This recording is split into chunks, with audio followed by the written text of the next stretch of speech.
If you're afraid of snakes, then everything you think you know about them is wrong. My name is Ben Renick. I'm with Renick Reptiles, and this is my story. Ben Renick is an artist when it comes to breeding snakes. And this is a project that I'm really big fan of. Are there some species of snakes in here that Ben used to work with? Yeah, actually right behind me there's a reticulated python, and Ben was actually very fond of his reticulated pythons. Ben Renick was a great businessman. He was a young, up-and-coming rock star in the reptile world. My wife and I mainly run this company.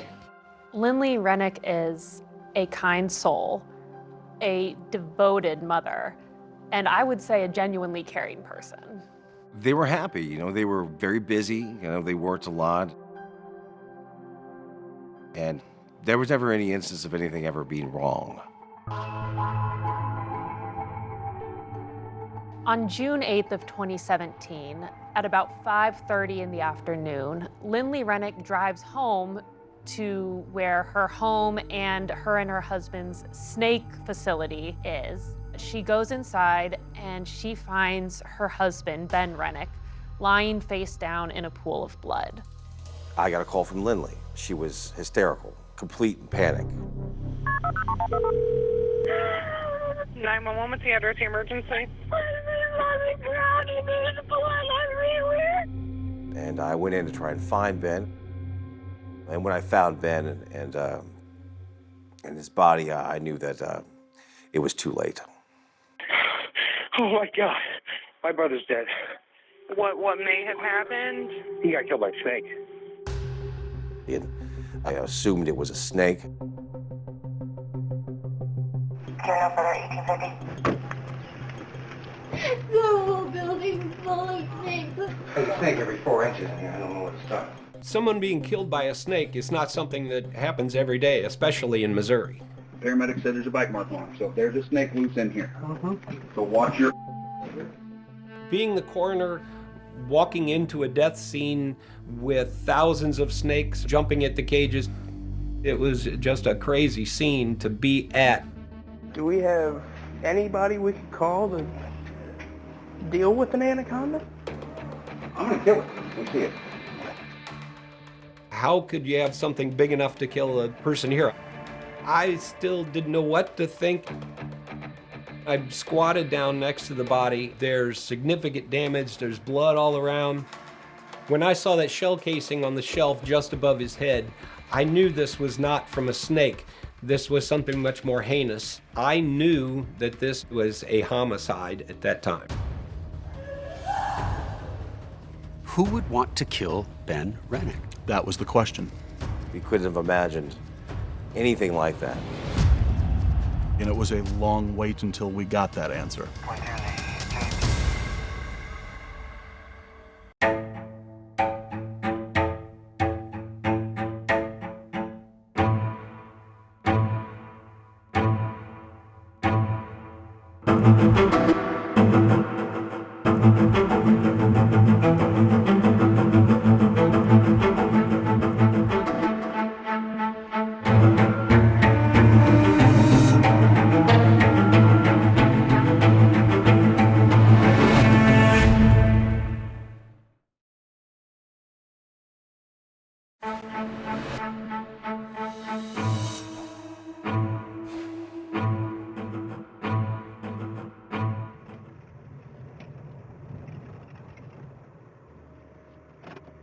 I don't care if it's a 5-inch long snake.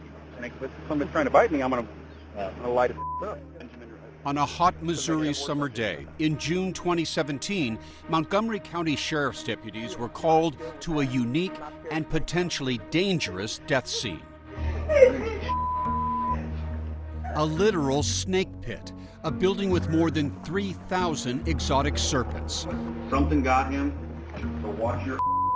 The first responders aren't sure if one of these snakes may have killed renowned breeder Ben Renick. Who is? That's Ben Renick. Oh. Make sure there's no snakes around the victim. Yeah. Excuse me.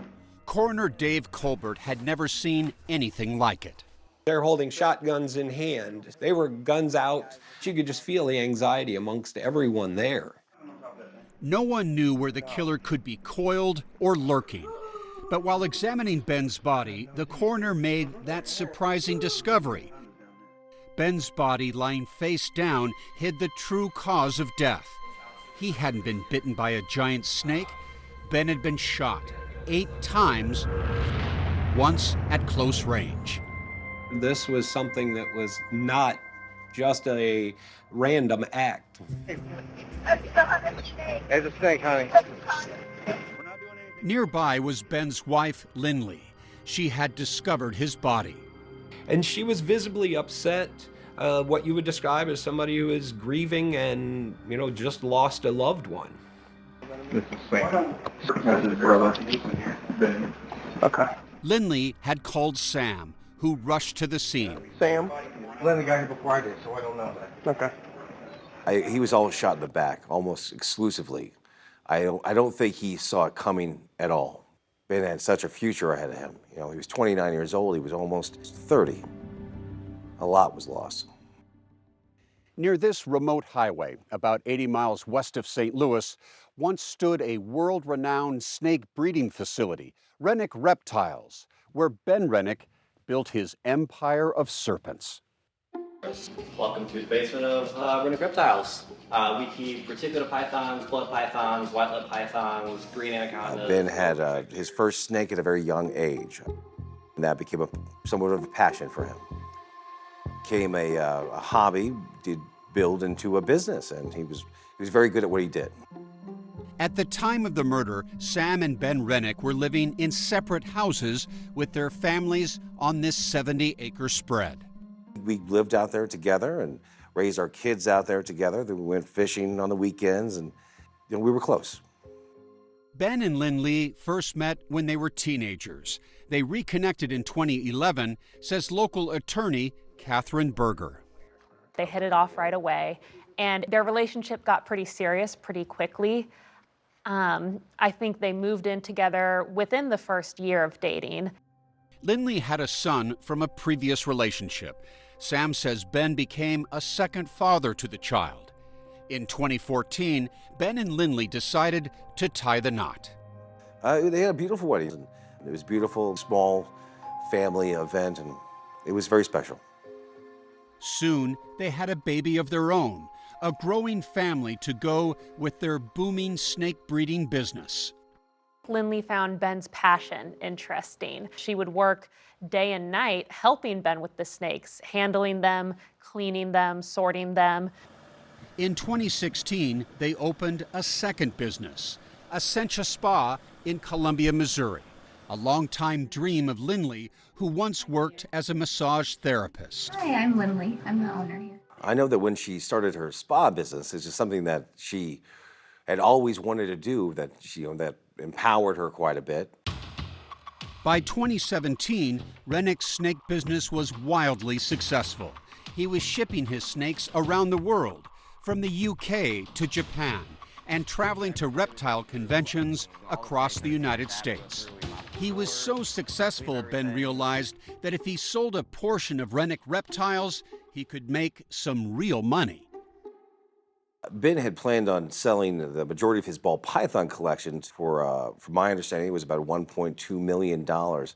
Things were going to be very good for my brother and Linley. The couple had received their first payment of at least $200,000. But then, Ben was murdered. When you heard that he was dead, what did you think might have happened to him? So the first question that I asked was how many snakes were missing. A facility like Ben's, unfortunately attracts a lot of bad people. Bad people that see these snakes not as these beautiful, amazing creatures that they are, but see them as dollar signs. To understand the world of snakes that Ben lived and worked in, we spoke with Ben's friend, Dave Kaufman, who introduced me to a reticulated python, a snake Ben was known for throughout the world because of how he bred them in captivity. Ben loved these snakes because how can you not love these snakes? I mean, really, when it comes down to it, They're big, they're beautiful, they're personable. She's gonna go right over your shoulder and try to go on the cage behind you. Let's see if I'm right. Oh no, she's gonna wrap around you.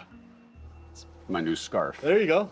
Kaufman is also a snake breeder Have you ever seen a blood python this big? and a documentary filmmaker who also travels the world tracking rare and exotic reptiles for his YouTube channel. This is a first. It is a remarkable sensation. It is.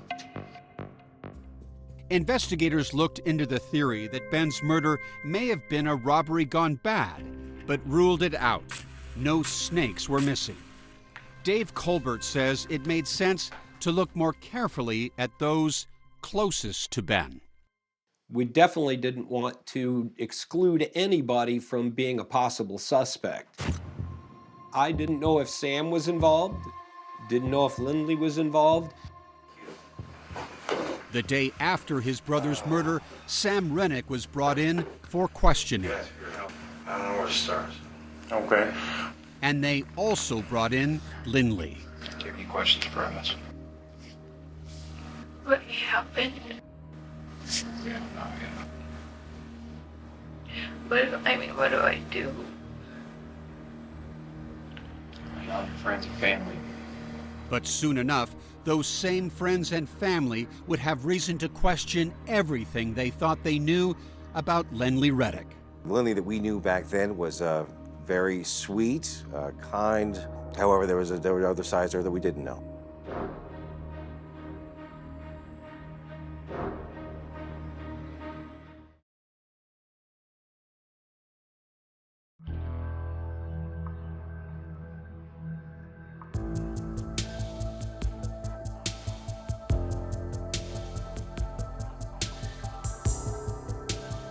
With law enforcement discovering that Ben Renick had not been killed by a snake and quickly ruling out the possibility of a robbery gone bad, Sam Renick had one major question. Who would have wanted Ben dead? A Missouri State Highway Patrol detective had this same question when he spoke with Ben's wife, Linley. Could you see anybody you know being upset with Ben to the point where that may happen? Both Linley and Sam were cooperative in their initial interviews. Are you willing to submit to a shotgun or not a shotgun, a gunshot resolution? Yeah, anything you want. You got it. Okay. Sam says he understood why police would first focus on them, and he told investigators he could never imagine Linley being involved. I didn't think that Linley would have been capable of murder like that.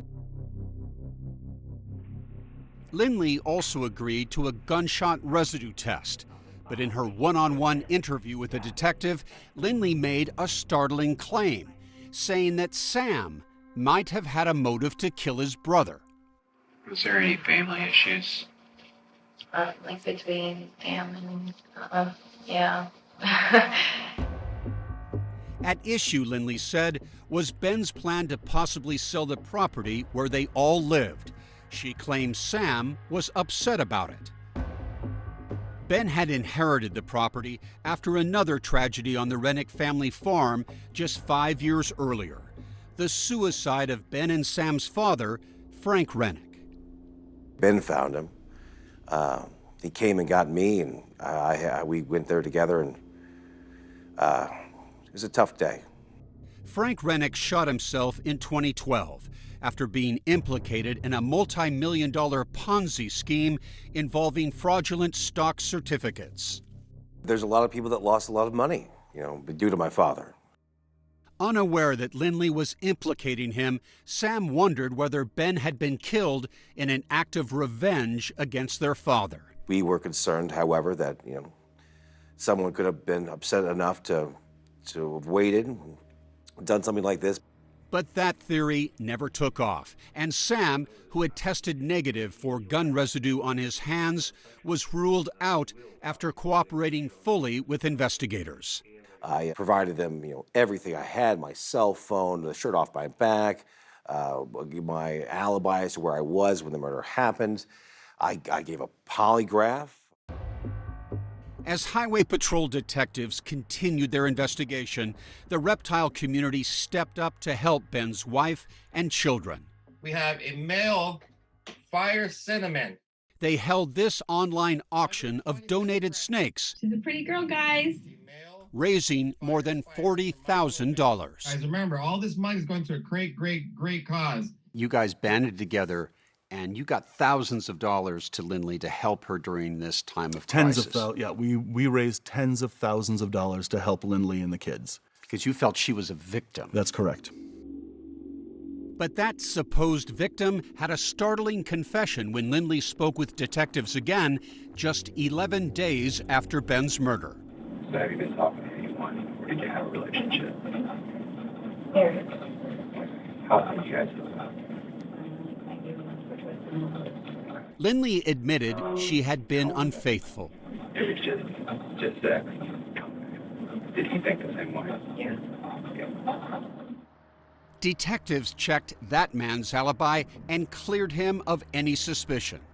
Investigators then interviewed Ashley Shaw, one of Linley's employees and a close friend who she had confided in, which may have been a mistake. I mean, I'm sure that you know she was having an affair, a couple affairs actually. Ashley, the manager at Essentia Spa, said that Linley had also been seeing another man named Brandon Blackwell, who she had met on a dating website. She said Linley was hooking up with Brandon before Ben's murder. I know Brandon was like really a short time before that, I believe. Along with Linley's affairs, investigators had discovered Facebook messages between Ben and Linley. They revealed that Ben had found out the spa was losing money and that Linley had lied to him about it. Ben sent a message to Linley just hours before he was murdered. No more lying, no more keeping things from me, no more not paying people and thinking it's okay to pay later. 4 months after Ben's murder, Linley was in front of cops again and agreed to take a polygraph exam. Okay, how do you think you did, Linley? I didn't think they could. Okay. Not exactly. Linley's polygraph test was a dismal failure. So the results of the polygraph showed that you failed the test. When I asked you, did you shoot that man? You failed the test. Can't explain why I just failed that, but I didn't kill Ben. But investigators suspected she did and may have had help from yet another man in her life. His name is Michael Humphrey, an old ex-boyfriend and ex-con fresh out of prison on drug possession charges, who she texted and called numerous times, including on the day her husband was murdered. Coming in for massage. Yeah, but the thing is that right there is very suspicious. It appeared Linley was close to breaking. But she continued to deny any involvement dozens of times. I don't have anything to do with this. There is so much circumstantial evidence against you in this case. It's mind-boggling. But Linley's gunshot residue test had come back negative.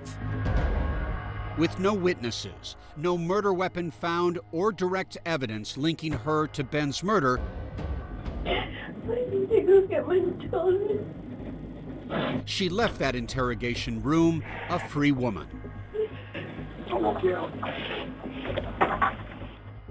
The investigation went cold for nearly 3 years, until unexpectedly, someone came forward with everything Missouri Highway Patrol investigators were looking for.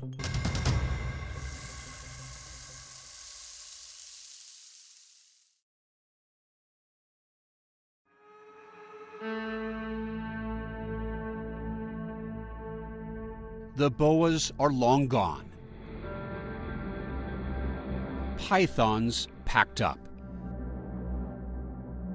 Snakes in new homes. The reptilian paradise turned crime scene, now a vacant frozen field. 8 fatal shots unanswered. I wasn't sure what to think.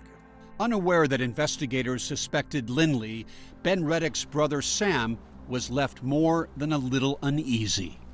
It was very, very tough knowing that someone's out there that had essentially gotten away with murder. I was concerned for my own safety. And without an arrest, serpent lovers were also left rattled. So when the case went cold, we would all contact each other asking if anybody had any information on what was going on. It was frustrating. It was frustrating to have all this time pass and not have a culprit in custody. All Dave Kaufman knew for sure, humans do things other than what you expect. Snakes do not. And the most unexpected behavior came from the human closest to Ben Renick, his widow, Linley. We want to be, as understanding as possible. However, in time, when she refused to talk to us or allow us to talk to the kids or even receive my brother's belongings, we knew something was wrong. In fact, just weeks after Ben's murder, with her spa business failing, Linley had sold the family property, closed up shop, and left town in a hurry. So like one day she was there and the next day just left and then never came back. Today, Beth Mayberry works at that same location. But back then, she was just one more true crime buff in Columbia, Missouri, riveted by a case without a conclusion. How much is this Renick case talked about around here? It's a lot. And what do people say? What do they think? Crazy. It's crazy. And people did start to wonder, maybe Linley did it. Maybe she had someone do this. It did become a question. A question without an answer. Until January 2020, when cops followed up on a jailhouse tip. We're investigators with patrol. I'm here because you used to be dating Linley. That's correct. Out of nowhere comes this, what I'm sure the investigators would think as a godsend. Journalist Dave McKenna of Defector Media was following the case that was about to change fast for investigators. Your dad gave me a call today and said that you wanted to talk to us. Yeah. It just lays out the whole story, and it is very detailed. It was Brandon Blackwell, the man Linley met online, the lover she was hooking up with the very week Ben was murdered. Her husband is freshly dead, body's still warm, and she's found another warm body. Only a year and a half after Ben was killed, Blackwell and Linley had a child together. But Linley alleged Blackwell had become threatening, and they had broken up. Linley got an order of protection, and Blackwell was then charged with violating that order and stalking her, charges he denies. He was jammed up, in jail, and looking to make a deal. Main concern is getting out of that cell, sleeping. Now you're coming to us when you're in a pickle, so... Right. Blackwell's tale began weeks before Ben Renick was shot dead, when he says Linley and spa employee Ashley Shaw whipped up a toxic shake for Ben. He was given a protein drink one night that was laced full of enormous amounts of narcotics and somehow lived through it, but the plan was for that to be the last day of his life. A poison potion served to a husband by his wife. Brandon says Linley confessed that and much more to him. My information is out of the horse's mouth. Okay. So when pills failed to kill, Brandon says Linley turned to one-time boyfriend Michael Humphrey. They drove to the farm. He had gloves, he had a firearm. The plan was for him to do it. They get there, he hands her the gun and says he doesn't feel comfortable doing it. Something she's got to take care of. She walks in with the gun and he just shoots him a bunch of times. And according to Blackwell, Linley's spa employee Ashley Shaw was once again involved. Brandon Blackwell told the police that Ashley was in on it intimately from the start of the planning. The cold case was blown wide open. On January 16th, 2020, cops made their moves. Linley Renick and Michael Humphrey were arrested, charged with the murder of Ben Renick. Loved ones and friends never saw it coming. What that moment was like for you? Disbelief. I thought they got the wrong person. It took us years to find out that Linley was lying and that she was living in a double life. A sociopath. If you look that up, that's Linley's picture will be sitting right there with it. But what motive could Linley have to murder the man she had built so much with? Some say it was as cold-blooded as a cobra. Money. Linley stood to gain millions of dollars from the death of my brother. Between the life insurance, the sale of the snakes, and the family farm that she would inherit, it was significant. Still, investigators needed someone to flip. They arrested Ashley and fast let her know exactly what her future reality might look like. Now is the time. You're either on Team Linley or you're on Team Missouri, and Team Linley's going to jail. They're going to prison for first-degree murder. In exchange for leniency, Ashley turned on her one-time boss, starting with the toxic ingredients in Linley's venomous smoothie. Ashley would say that Linley told her Ben had abused her. She asked if I could get any prescription pills or anything in the amount that could help her kill him. And so I got her, it was Percocet, I'm pretty sure. And there was, I think, 15 of them. According to Ashley, after the shooting, Linley claimed Michael Humphrey was the trigger man. But she says a few days later, Linley changed her story. Ashley now claimed that Linley confessed to being the killer. And she said, oh, no, once we got there, I was fine to do it. And so he handed me the gun and I did it. After the murder, she ever seem remorseful? She ever Never. seem sorry? Never. No. But as the case headed to trial, Linley's legal team insists Michael Humphrey was the real shooter. And they argue the state's case isn't based on truth, but on the fearful, coerced testimony of Ashley Shaw. You're either on Team Linley or you're on Team Missouri, and Team Linley is going to jail. How would that impact somebody, a woman like Ashley Shaw, do you think? Well, if Ashley Shaw ever wants to leave that interview room for the rest of her life or for the indefinite future, she's going to change her story. It was only after that threat that she changed her story and implicated Linley Renick.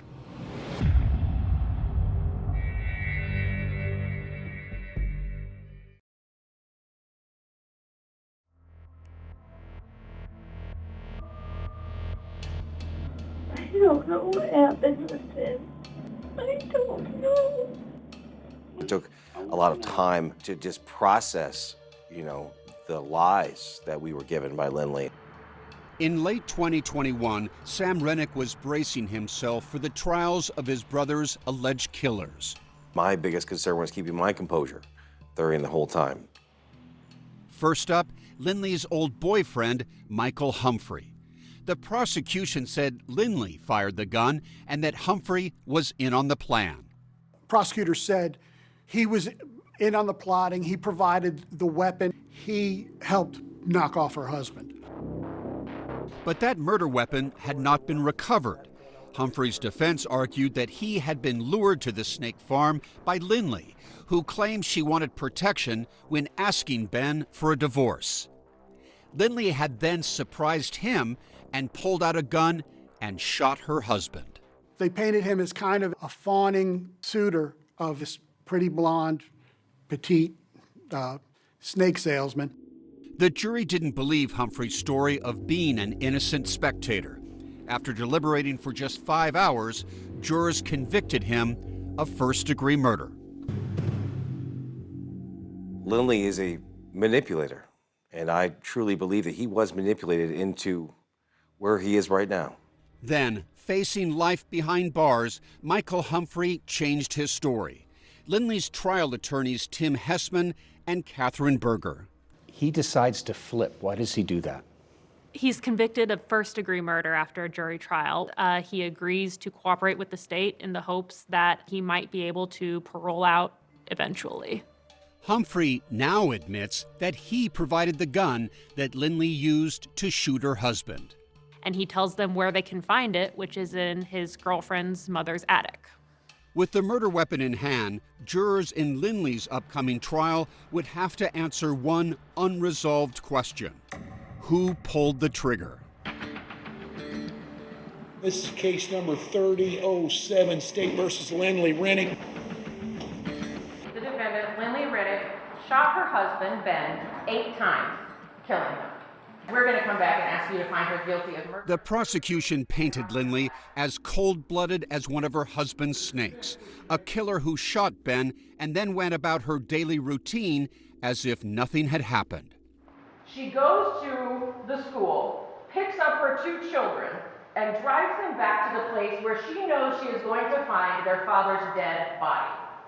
Because she killed him. Linley is being deceptive to Ben. The defense counters by saying that while Linley lied and cheated on Ben, that doesn't make her a killer. She's not planning a murder, she's planning a divorce. They pointed the finger at the man already convicted of murdering Ben Renick. Michael Humphrey took it upon himself, acting completely independently, took Ben's life himself. But Linley's employee and confidant, Ashley Shaw, now the prosecution's star witness, swears Michael Humphrey and Linley were full partners in crime. Michael was going to come to the spa and they were going to go together to her house, his business, to kill him at home or at work. Shaw says after the murder, Linley returned to the spa, not for a massage, but to wash away her sins. So Linley goes back there and she tells you to do what? To give her a shower. And she asked me to scrub her body and her hands really well, and she washed. Then Ashley tells the jurors what Linley told her about what really happened at Renick Reptiles the day Ben was killed. She said that Michael got too nervous or didn't want to do it, and so he handed her the gun and she actually killed him. She said that she put the gun to his back and shot him several times. But the defense claims Ashley Shaw, just like Michael Humphrey, made up this story in order to avoid life in prison. How are you able to be so calm when you're being questioned about murders that you evidently claim to be involved in? How is that, Ashley? I don't know. There are so many aspects of Ashley Shaw's story that simply are not credible. And now, in a strange twist of judicial fate, the prosecution called an unlikely key witness to the stand. Now, what am I holding up? That's my gun. That's what your gun is? Convicted murderer Michael Humphrey, who now swears he's telling the truth about how Linley killed her husband. I heard a shot come out, so I kind of ducked a little bit. I looked down through there, and she was at the end of the corridor, or whatever you want to call it, posed up like this with the gun. All right, thank you so much. Call your next witness. Caitlin Boyle. As the trial neared its end, the defense took a chance on a star witness of their own. Linley began by detailing the troubled and sometimes violent marriage she claims she was trying to escape. Linley, was there ever any other occasion where an argument with Ben turned physical? Yes. Ben and I had been arguing at the house, and he grabbed my arm and pushed me into the refrigerator and was like, "I'm not done with this, we're gonna finish it now." Linley Renick never filed any police reports about the alleged physical abuse. Abusive is a word that I would not use with Ben. He was very kind, very loving. Then came her chance to explain why she asked Michael Humphrey to accompany her that fatal day. Hey, my marriage is falling apart. Will you please just go with me just to make sure, I'm safe and I can get some stuff and go? Did you ask Michael to help you kill your husband? No. Set the scene for me and the jury.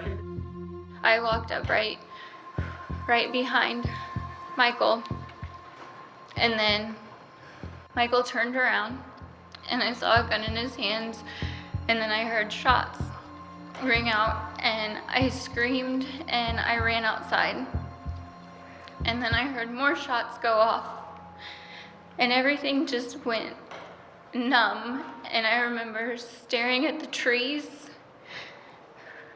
and then Michael running out of the facility and pushing me towards the car and telling me, "We have to go, Linley, get in the car, we have to go now." Claiming to be in shock, Linley admitted she didn't tell the truth to investigators, but said that didn't add up to murder. And I understand what that means and how this looks. I don't know how to fully express that I never wanted Ben dead. And Miss Renick, you and Michael Humphrey. The prosecution was ready to strike. You were interviewed a bunch by a bunch of cops, correct? Yes. And you lied to them every time. Yes. But deep down in that heart of yours and in that brain of yours, you know who killed him, correct? Yes. Linley's lies to cops included a terrible slander, accusing Sam Renick of killing his brother. And then anytime the police asked me who I thought, I just told them Sam. I'm so sorry. Her trying to apologize to me on the stand and garner sympathy with the jury didn't sit well with me. I'm sorry. There's no low, too low for that one. Why should these jurors now believe you? You now want these 12 people to believe you, correct? Yes. I bet you do. While I regret that it took her 2.5 years to tell the truth, I think she was relieved that the full story had finally been told, and now it was in the jury's hands. Who do you think pulled the trigger? Look at the evidence in the case at 48hours.com.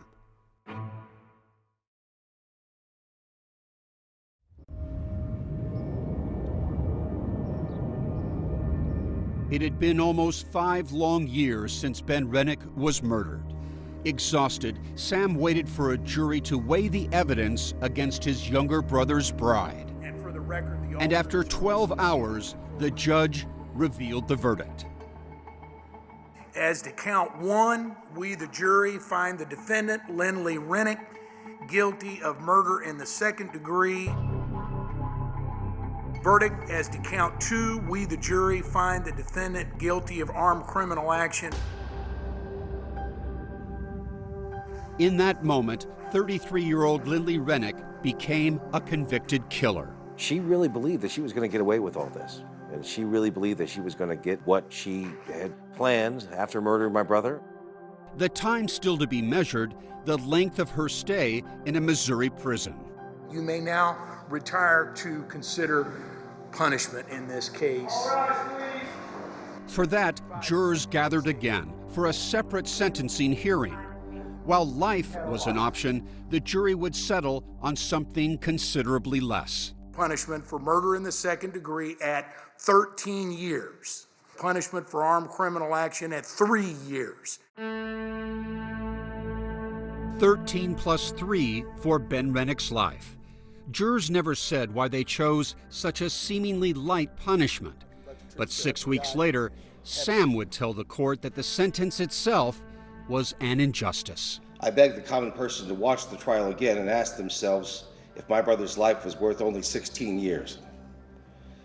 16 years is why I'm here today. He would recount that hideous day that changed everything. The web of devastation travels far. And spared no one. She put the children through this experience. Here I am, covered in my brother's blood, attempting to comfort the children, despite them asking me if their daddy is dead. Sam's frustration at the sentence seemed to be shared by the judge.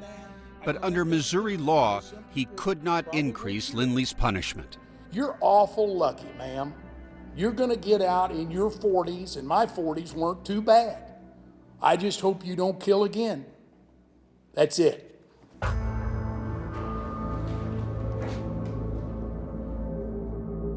Some reflected on the cast of bad characters. 2 convicted killers. And Ashley Shaw, granted immunity after plotting with Linley twice. These people, these creeps and dark characters behaving very badly and behaving inhumanely towards humans. Ben Renick had created an Eden for serpent lovers. Spot-nosed clown. But it was people, not a snake, that destroyed his paradise. You can reduce it to a story of greed. It may be as simple as that. Greed that left in its bloody wake children and a brother determined to carry on. The kids lost their father, my babies and Ben's babies, and I'm here to take care of them for the rest of my life. And around the world, wherever reptiles coil, slither, and slide, the loss of a superstar is still felt. What happened to Ben was a tragedy that absolutely did not need to happen. And yet Ben Renick lives on in a way he would surely have loved, celebrated with a new breed of snake, named just for him. The Renick Ghost, and what Ghost is a slight reduction of black's color.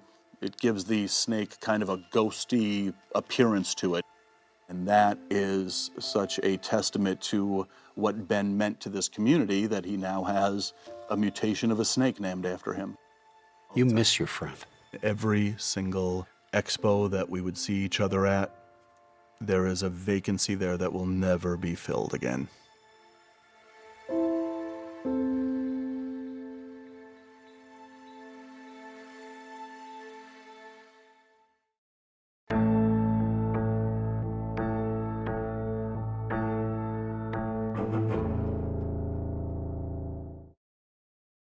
CBS next Saturday.